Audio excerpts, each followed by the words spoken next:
No nii stiilsed daamid, küsin siis, et kui kaua läks aega, et täna õhtuks valmistuda? No minul just väga kaua ei läinud, ma olin endale ühe kostüümi valmis pannud ja siis vaatasin pekki, ma ei taha seda, see ei sobi mulle ja see oli liiga tume ja siis kappis oli veel mõni riidetükk ja vahetasin ära ja ei läinud palju aega tõesti.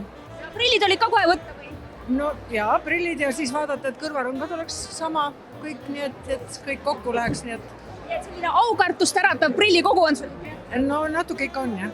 No nii, ja sina oled ju tuntud stiiliikoon, ma ei tea, mis see nüüd on, Chanel versus meets Gucci või? Chanel meets Matrix. Miks täna need Matrixi prillid, et sul on iga kord oma teema selle kostüümi? No mulle tundub, et tegelikult Chanel meets Matrix tuleb väga hästi seal Devil Wears Prada 2 välja. Soovitan kõigil vaatama minna. Sul on juba vaadatud? Osaliselt, jaa. Sealt saab kuhjaga moe inspiratsioon. Saab kindlasti. Väga lahe on see, mulle väga meeldib see tema outfit. No Triin on meil siin tõeline stiiliikoon nii-öelda, aga ütle nüüd midagi Reedale, meie elavale legendile, et kui palju sa näiteks prillidoosi vaatad? Tead, ma vaatan väga palju prillidoosi ja ma alles siin mõni aeg tagasi, kui me kohtusime, siis ma ütlesin, et ma võin olla küll telega nii-öelda lõpparve teinud, aga on üks saade, kuhu ma läheks alati.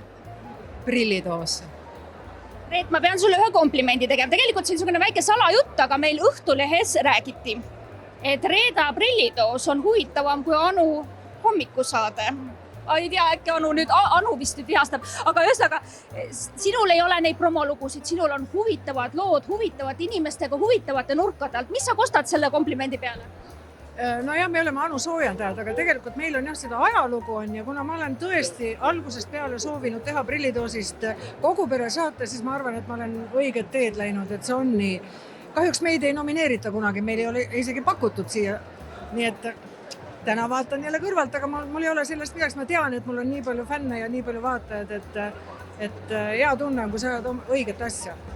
Prillidoos on kõrgem igasugustest nominatsioonidest. Palju sa üldse tunnustust oled saanud? Tunned sa, et sind on ikkagi kõrgemalt ka märgatud? Ma olen väljaspool televisiooni saanud ikka päris palju.